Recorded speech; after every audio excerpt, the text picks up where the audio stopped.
back to Georgia. I'll never go back to Georgia.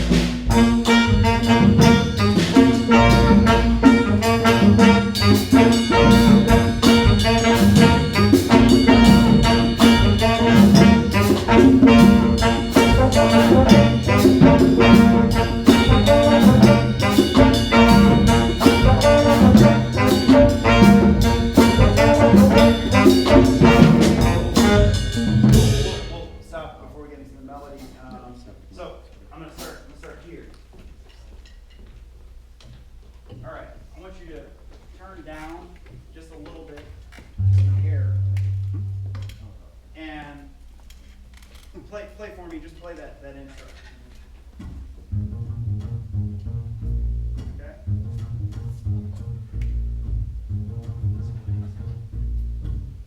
Okay, so cool. You're getting the side of your finger, which is what we want. Can you get a little more sound acoustically?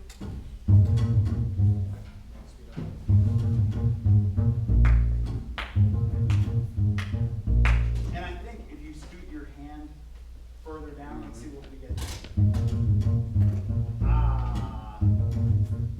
That's better. Yeah, so as much as you can, want to try and get the acoustic sound of the bass, you know. And I mean, just the fact that there's an upright bass in the ensemble makes me like, yes, that's exciting. But, you know, you can get even more sound out of it. So, and a bigger sound out of it just by changing your placement a little bit there. Are you studying with somebody privately? Yes. Okay, who are you with?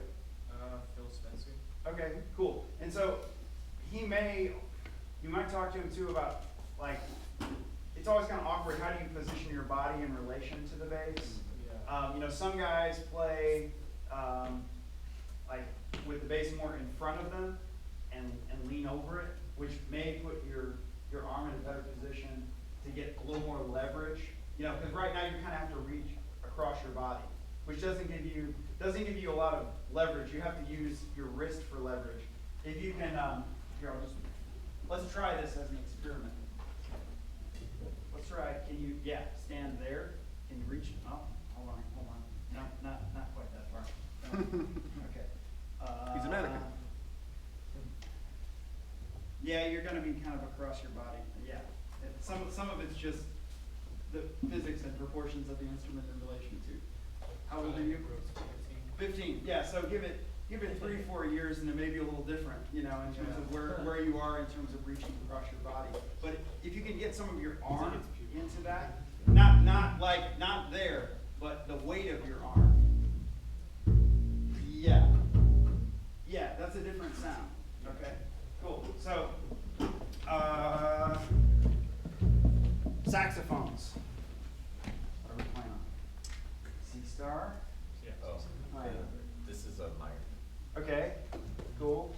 C star? Yeah, it's you know, Dan Beckel's been using the line. It's like playing basketball in dress shoes. You can do it, but it creates some extra challenges, you know. So if you can get a jazz mouthpiece, you don't have to spend a lot of money to have something decent, you know, and playable. So what do you play? I'm trying to remember. Right now I'm playing, I just switched to a Jody Jazz 7-star for my tenor. Yeah. And I play at 8 on my See, alto. that's like, you know, he's making the big bucks. For me, it's like Van Doren V16, which is like a $120 mouthpiece, as opposed to, you know, there are some that are $500 or more. So don't do that. Don't go that crazy. But just something that gives you a little more flexibility will allow us to get a more characteristic sound. You know, a lot of it's here though. It's in what your sound concept is. Like if I play on a C star and I'm in jazz mode, it still sounds kind of like my jazz sound. You know, if your concept is classical and you play on a Berg Larsen, it's still going to sound like Donald Senta. You know, it's going to sound like classical saxophone. So it's all about sound concept. Okay. Let's hit that again. I want to go at 5 with everybody. and let's just use more air saxes. So on that.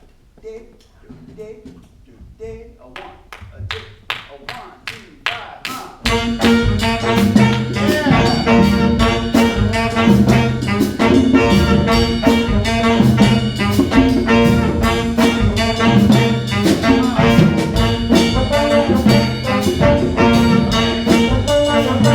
And now, because all of a sudden, what's your name?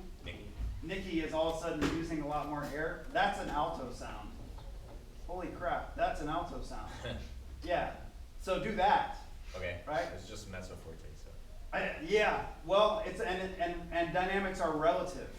You know, if you're in wind ensemble and you play that loud, you're gonna get Yeah. stop, right? All the time. So yeah, hello. So I played clarinet in wind ensemble, so I was always getting more. So that's yeah. my mindset, right? But if you play classical saxophone, it's like that's a different world. Okay. Right. So it's relative. When you listen to, have you guys checked out? Well, let me ask this: what versions of this song have you checked out? Yeah. Okay, which one? The one that's in black and white, he's so skinny. Okay. Yeah, we watched that one plus the one that's like from the early '80s at Lincoln Center. Okay. where It's got like Steve Gadd on drums and Okay. Melva Liston on trombone. Okay, cool. Look for the one with the Afro-Cuban big band. It's like 48 with Chano Pozo playing congas.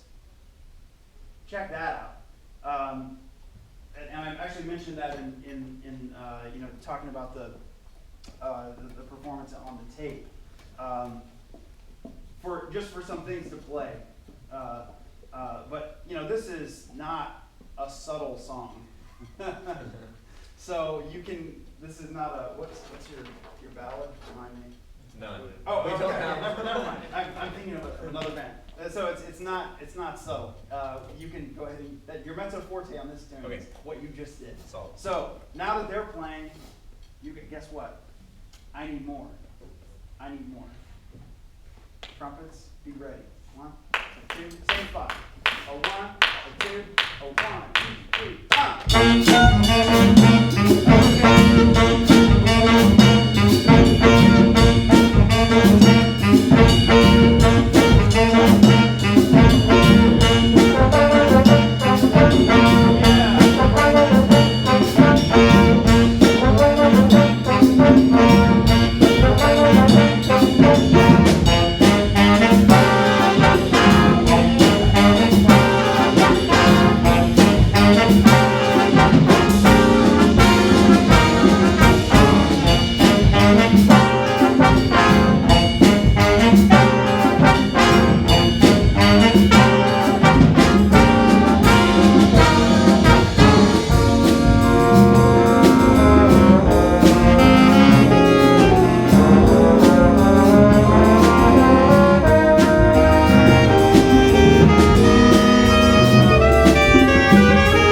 'Cause it's happening, So I didn't hear the same intensity that I heard, just now when you played on stage.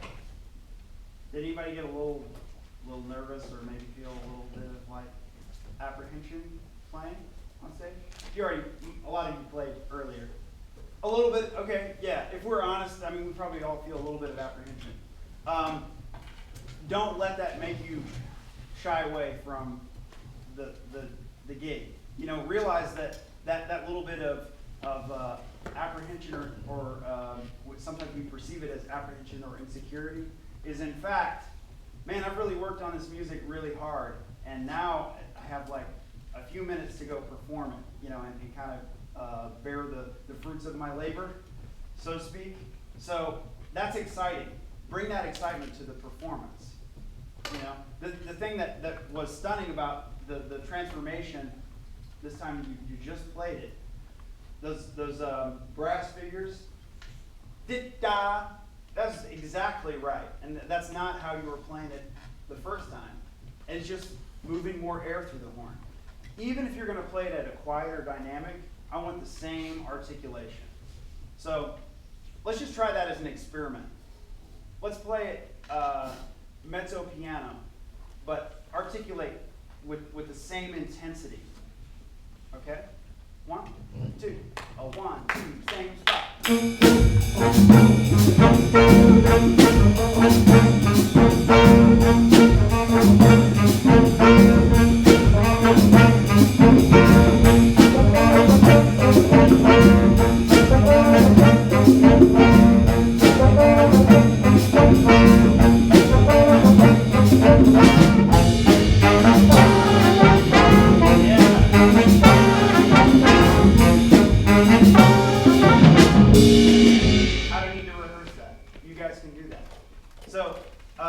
If we can bring that intensity in your stylistic interpretation all the time, that's the difference between amateur musicians and professional musicians, is that the great professionals are consistent. They're consistently great. And that was the thing that I heard in the performance. There's some moments where it's like, oh, yeah, this band is killing. And then some moments where it's like, okay, well, they didn't do that as well. And so that's the trouble when you set a really high standard, is that you achieve it part of the time, and then it becomes apparent when it's not totally happening. So we gotta get it to the same level, for all of your stuff. So we get to the bridge, and what happens then in terms of the? Gets soft. Yeah, it totally changes the character of the piece. So this was originally Chana Pozzo's tune, and then I think Dizzy said, okay, it needs a bridge, so there's some contrast. And so this has a completely different character. So let's try the bridge. Everybody know where we are? Yeah, you did. Because I don't. But I know here where we are. Okay. 1, 2, 1, 2, 3.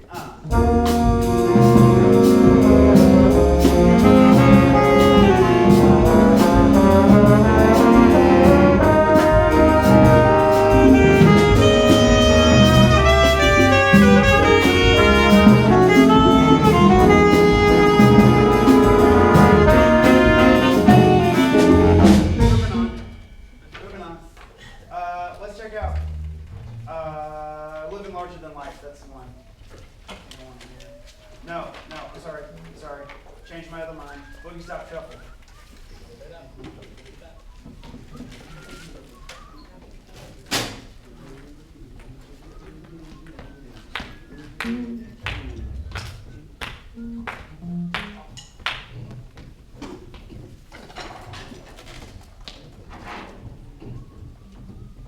Really good band.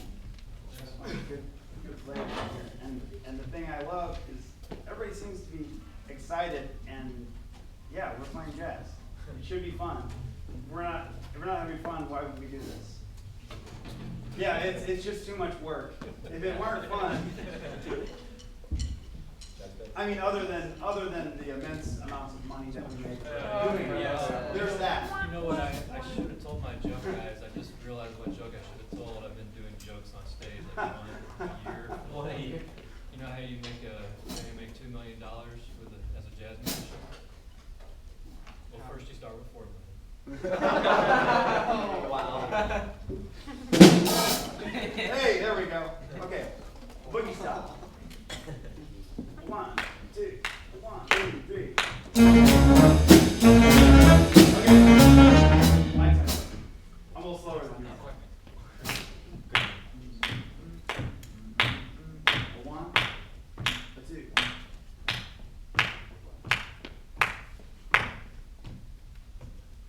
You guys moving? I want to see people moving. Right, we got to get set to play this tempo. And it's titled Boogie Stop Shuffle. You have to make the audience want to move. 1, 2, 1, 2, 3,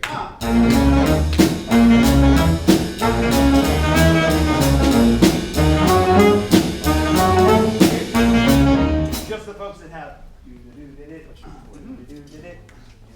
1, 2, 1, 2, 3.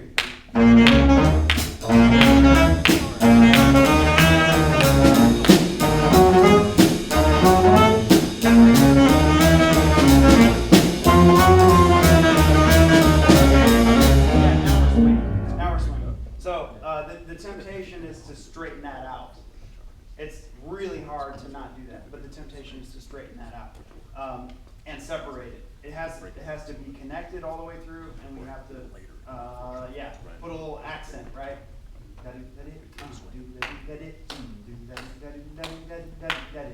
1, 2, 1, 2, 3.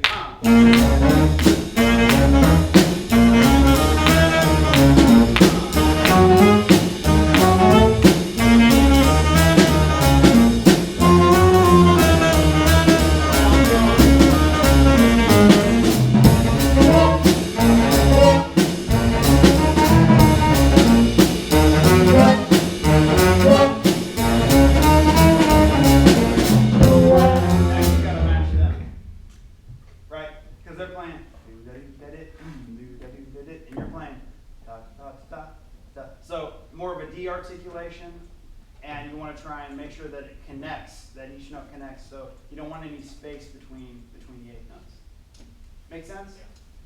Everybody sing that, because we all, even if we don't play it, we have to be able to relate to that. Do da do da dit, do da do da dit, do da do da do da do da do da do da dit, do da do da dit, do da do da dit, do da do da do da do da do da do da dit. Okay, cool, yeah, and it's swinging the way you all are singing it. So I know you can play it that way too. I actually have a question for you, Don. Yeah. So like the way that they wrote it, it's downbeat, right? Dot dot dot dot dot dot. But like I don't know. I just always kind of Yeah. one of those things like Why did they write? did they write it like that way for like a really good reason, and I just am missing it, or No, you know? not. I mean, maybe they're. Because it like the it goes brisker than It does, what yeah. we did it on stage. Right. So would it make more sense to do that at a Well, faster I think at a faster tempo, yeah. Okay. Yeah, I mean, and again, I mean, I'm going off of the Mingus recording. That I know that's kind of where I'm coming from. And so you mention it, I'm not even really looking at this. And now I see that you're saying that. It's like, yeah, that's there. At this tempo, though, Right. I think, a little bit more upbeat emphasis. Great. At the faster tempo, it maybe works better in part because that like second eighth note is almost ghosted in the saxes because it's hard to tongue that fast, right? At the tempo that they play. It's like a hard time even singing that. So I think that's probably where it's coming from. Okay. At a faster tempo, I think it works Okay. better that way. Yeah, good question. Thanks for pointing that out. Where's the piano solo? Nice, yeah. But then you Okay, so we got a piano solo at 97, and then who else blows on this? That's it. Well, drums has a thing. It's for one. Everyone Okay. has wall blowing. 39 and 191. Okay, cool. Yeah, we all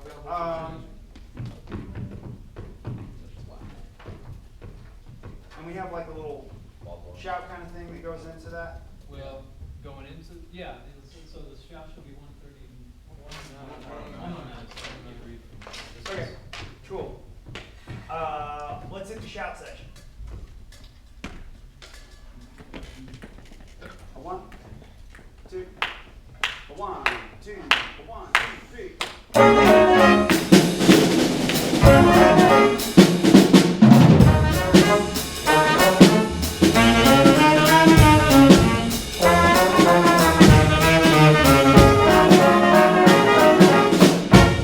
Okay, cool. Yeah, I mean, rhythmically, it's the same deal. So the big thing I hear there is just creating blend across the ensemble, and there's a challenge because your sections are a little small, so you're not maybe getting the full full chord voice, but still working with what we have in terms of numbers. I think we can balance that a little bit better, so that I can hear each of the pitches a little bit more equally. So just listen, across the shout section, and follow your lead trumpet. Okay, can we hit it one more time? 1, 2, 1, 2, 1, and 9.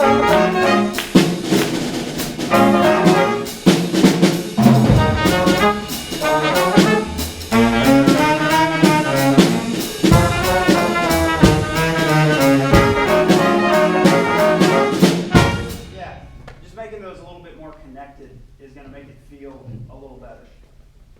If it gets separation in the eighth note, then it starts to feel a little tut, tut, tut, tut, tut, tut, tut, tut, tut. I think this is a hard chart for that reason, because there's not a lot, else that's, real crazy in here rhythm-wise. Cool. We're about to run out of time. Do y'all have questions for me, or anything I can help out with? How many of you are thinking about being music majors in college? Okay. And how many of you have questions?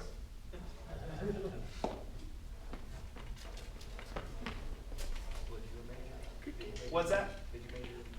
I did. Yeah. Any other questions about that? I've majored in music 3 times. I had so much fun the first time, I decided I'd go back twice more. Yeah. So. For what instrument? For saxophone. Okay. Yeah. So, and your director and I rub elbows all the time in the professional scene in Austin. So you guys are super lucky. I'm serious. There are. Yeah. Okay. You probably heard this before. Right. That's the right thing to say. But no, you know how I can tell though? I mean, I know Ponder I know Mr. East in other contexts, but when I point out, okay, we're not totally swinging here, and I make you sing it once, and then all of a sudden it's like, okay, we play it, now it sounds better, because you're listening to jazz. I know you're hearing recordings and rehearsals, and it sounds like a lot of you are going home with that and listening on your own. But that's the thing. If you want to continue to develop and grow as a player in a jazz context or in any musical idiom, you have to start with listening. So if I get a new piece of music, the first thing I do is, if there's a recording out there, I'm going to try and track it down. A professional quality recording. I'm going to try and track that down so I can borrow as much as I can from the masters of music, whether it's Boogie Stop Shuffle, Charles Mingus, or Creston Sonata or something. Yes. So this kind of goes along with listening. How do you go about transcribing something? That's a great question. That's the first time I've gotten that question. I should have had it from every band. So transcribing, all it means is that you're learning something by ear, right? So you don't have to start with solos. You can start with melodies. And improvised solos are in fact melodies. So start with simpler melodies. Who's your favorite trumpet player? Lee Morgan. Lee Morgan. Okay. What's your favorite Lee Morgan ballad?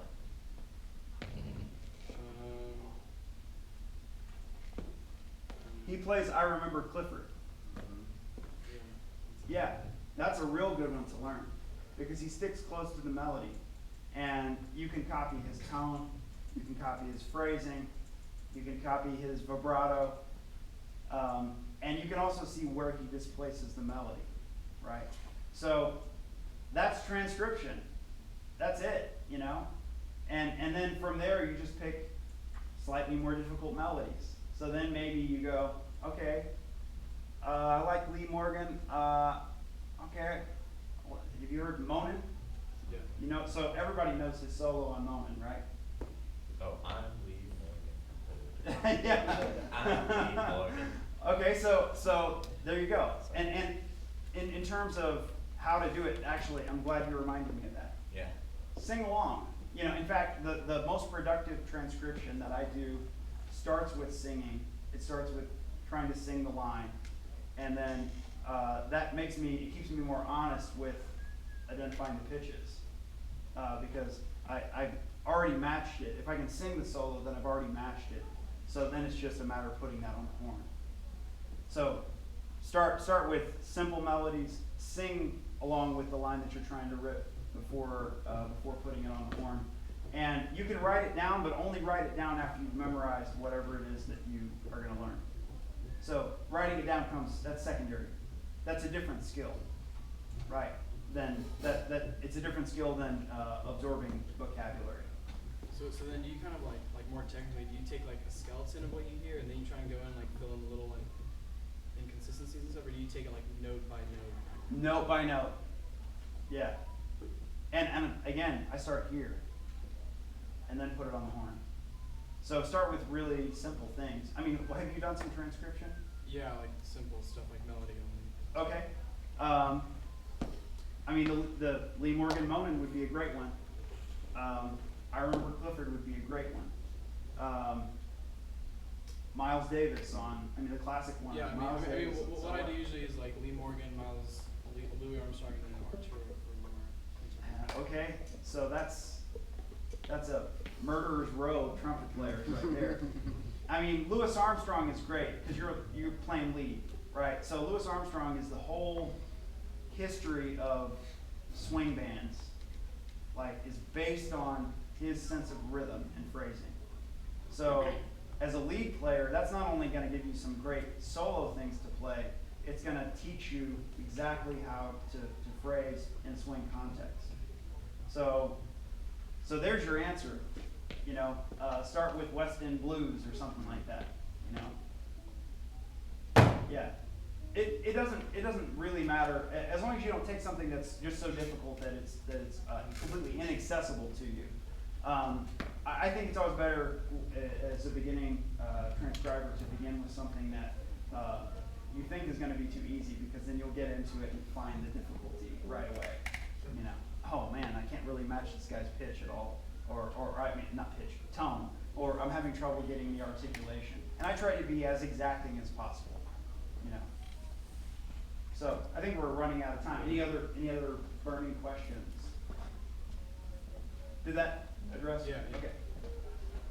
No? I'm gonna fade, I think. Yeah, me too. Me too. All right. Well, cool. It was great working with you, and great to hear your band. And keep up the good work. All right, thank you.